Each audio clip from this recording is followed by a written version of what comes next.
What profession other than your own would you like to attempt? This is you as you, not as you as a worm. But have I had the training? Oh, for Oh. No, well, I've said before, haven't I, about maybe having a go at an operation. I don't know why it leaps from where. It leaps from no ambition, where if he could have a job, it would his best job he's ever had is a paper round, and if he could have a job, he'd like go to the cobbler once a week and then walk a dog.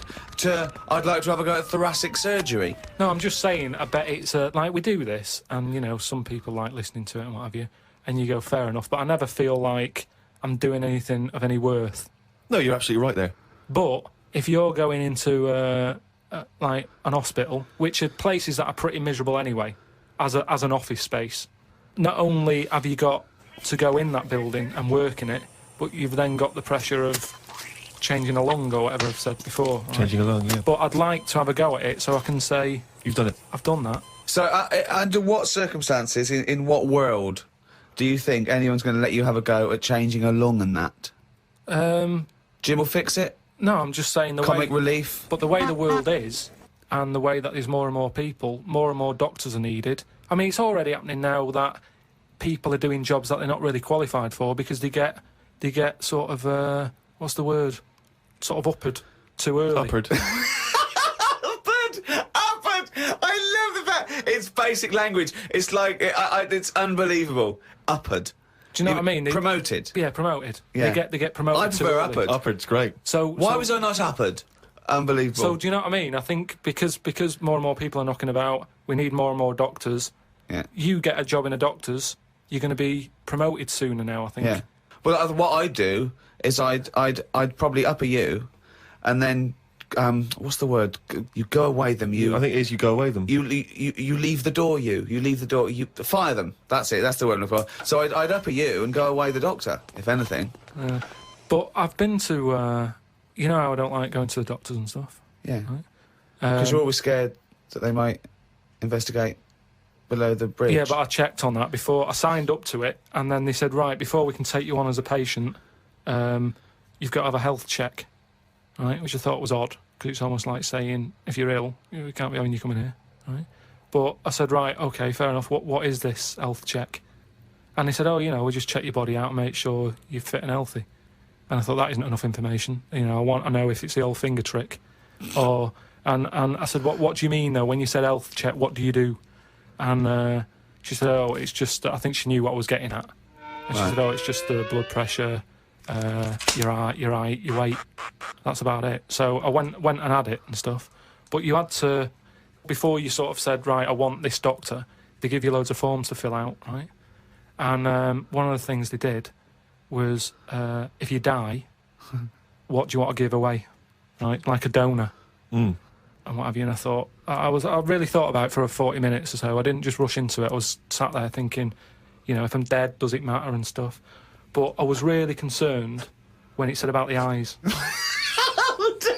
Right. Right. Why? What do you mean? What? Because can they have your eyes after you die? It was. I think it was fourth on the list. Why do you care about giving your eyes away when you're dead? Just because of that thing of, you know, we don't know for sure yet. I know that you poo-poo it, but the afterlife thing. So why, in an afterlife, would you want your eyes more than your liver and your kidneys and your lungs and your heart? Because ghosts don't eat, do they? So you don't need all your liver and your kidneys and stuff, because they're only there to sort your food out. But your eyes, if you're a ghost, I don't want to be a blind ghost. Because you're around forever then, aren't you? Once you're a ghost, that's it. So the idea of being blind when you're alive, you go, well, all right, then maybe in the afterlife I might be treated to a pair of eyes. But the fact of wandering about, dead for years, bumping into stuff... Oh, God! Oh, it's amazing! So, that's an amazing image! So I didn't tick that box. But why? I don't understand. In your theory of the afterlife, why is it that this ghostly Carl, why can he survive without a heart, but he can't survive without eyes? Why? Do you see what I mean? Surely, if you're this ghostly apparition, you can just see everything and you can do everything. You don't need the body. No, because you're a ghost. Yeah, I know, but I think when you're a ghost, say like how they've seen ghosts in... Right, could I just say now for any listeners, this is not the thoughts and beliefs of the management. There is no such thing as ghosts. I do not believe in ghosts. I do not believe in ESP or any mumbo jumbo. Carry on, Carl. So when there's a ghost, yeah. When they see ghosts in like old castles and stuff, Yeah. they've had their head cut off because they've been up to no good, like years ago. But they're carrying it around normally under their arm. That's what I'm saying. It hasn't reattached itself. So if you take the eyes out, But Carl, how is this ghostly creature able to function? It doesn't have its head on anyway. It's carrying it under its arm. So the suspicion is it doesn't need its head. no, it does. It just happens to be carrying it around because it wants to keep it with it. The ghost is always in the last condition that it was in when it was in. Who makes these rules? The way you are in your last bit of life is how you are as a ghost forever, even in the fashion. Like I say, the ghosts that you see never wear modern clothes, so it's always the Victorian stuff. Now, if they could change it, they would, but they can't because they stuck with it. So that's Why what did I'm you see saying with the eyes. cavemen ghosts? When did ghosts start? They didn't kick in till about 1830, did they? What if you die when you're having a rectal examination? Are you always bent forward with your trousers around your ankles and someone's finger up your But arse? why would you die when you're having that done? That's why I'm not having it done. If that's you saying. No. But you might have both been suddenly killed in a terrible disaster. Yeah, a meteorite hit you. That's when you get the moaning ghosts, isn't it? They're the ones who aren't happy. So you're going round bent forward. Going, You've got "Oh." a doctor's finger up your arse, Yeah. and what are you doing? You start going, oh, and that's when you have to get the vicar round. What do you mean? Because they have to put you to rest and what have you, don't they? And what does a vicar do when he's going? So I get the vicar round. It's years later. It's 100 years later. You're around this doctor's surgery, and there's people coming, and the doctor there, the new doctor there, and it's 2073, and they go, Vicar. They go, Vicar, there's a strange ghostly apparition. It looks like an old doctor, right? And he's got his fingers up this sort of like little. It's like a chimpanzee, but with a shaved head. No, but the doctor wouldn't be. Are you saying the doctor dies as well? Yeah, As they you? die. Yeah, you both yeah, died. you die at the same time with his finger up your ass, and so you're forever having a little rectal examination with your little trousers around your ankles. Well, that's when it'd be best not to have your eyes.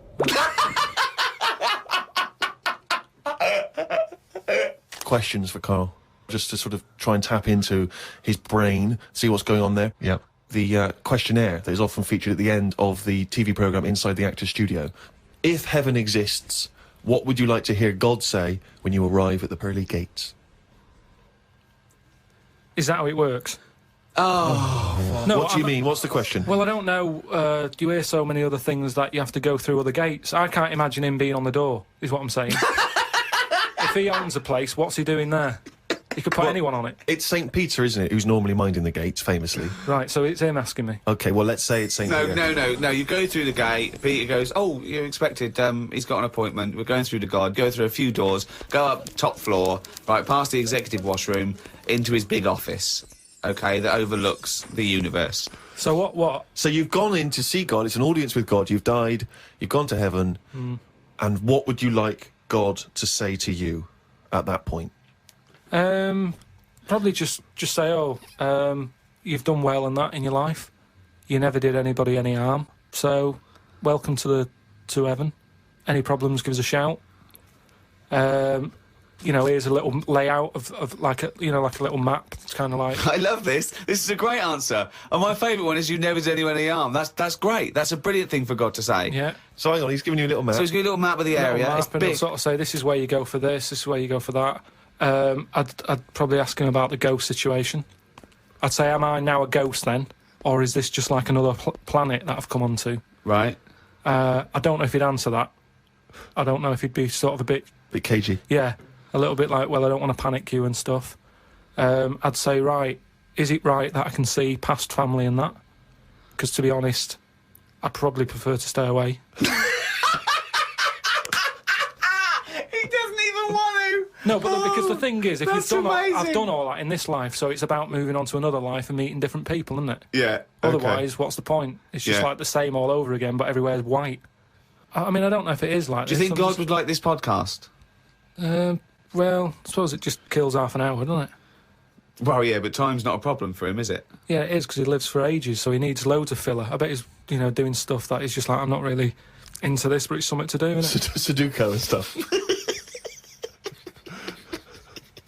But I think there'll be just as many problems up there as there is here, because at least people are leaving here, whereas up there, that's the thing that I'd be worried about the most, actually, that it's really crowded. Because it's years and years of dead people, isn't it? London does me head in. Up there, it's going to be well busier than that. What about teenagers? And do you feel that life was better in, say, the 1950s? I don't know, I wasn't around. So But you understand what it was like in those days. You've seen Happy Days. I don't know, people always say, don't they? Old people always say, it's a better life in the 50s. And it's like, yeah, it was for them. Of course it was for them. They're old now. Being old isn't great, is it? So you're just happy with your lot. I suppose I was happiest in about 1984. Right. Specific year. Why? Why was It that? was just I was free and happy. Do you know what I mean? How old were you? I don't know. 22, He's just counting on his fingers now. 12. Right, okay. And it was just good. So the happiest days of your life were between the age of 12 and 13? Yeah, it was good. I had the world ahead of me. Little did you know your hair was going to fall out and you were going to whinge every minute of the day. I had my bike. I like messing about my bike. You had your mates. I had a pet magpie. So you were probably the teenager that you eventually hate? Probably. Were you a good lad, law-abiding? I wasn't bad. I just sort of, just potted about. I mean, when people talk about what was on the telly back then, I don't have that much memory of it because I was always out. I was always playing out. What were you doing when you were out? Just playing about, just like on a bike or... Just riding in a circle endlessly Tell through you, blizzards, I loved it. rain, sleet, Loved it. hail. I never seemed to be in. I was always... When everyone always goes, where were you when Band-Aid was happening? I was always out on my bike. And everything was Like like... you and McGregor? A memory's always sort of like coming in for some orange and looking at the telly and seeing Princess Diana's getting married and my mum says, have you seen this? And I'm going, oh, I'm going out on my bike. I was always doing that. The only time I was in the house... This is why you don't know anything, because you never stopped. Yeah, but this is what being a kid's about. But That's all what I the mean, being information free. you have, Carl, is as though you've gleaned it as you raced by on a bike. It's almost like, every piece of information you have. Your hair blowing in the wind. Carl, your hair will blow out one day. Oh, don't talk stupid, ma'am. was easy. So yeah, 12 to 13 was good. But you see... And it was all downhill from then, was it? 13, is your teenager then, aren't you? Life got tough. Yeah. How did it get tough? Just straight away when I was 13, my mum was like, oh, it's your 13th birthday, you're a teenager now. Right. And she gave us a quid to go and get a cake to celebrate it. Went to the supermarket, got a cake, and I just thought, I don't like the look of this. Don't like the look of the way the future is here. On his 13th birthday! Well, you were buying a cake. What did you see in the supermarket? It was kind of like, I don't know, I suddenly felt grown up. And I didn't like it. But I think you were always about 58, really, with your outlook. Well, yeah, my mum always said I was old. She said I was an old baby. She said I could frown before I could walk. So they always had a bit of a worried look on my face. Didn't say much, just always listened. My eyes moved about more than I did. Just sat there looking around, looking stressed.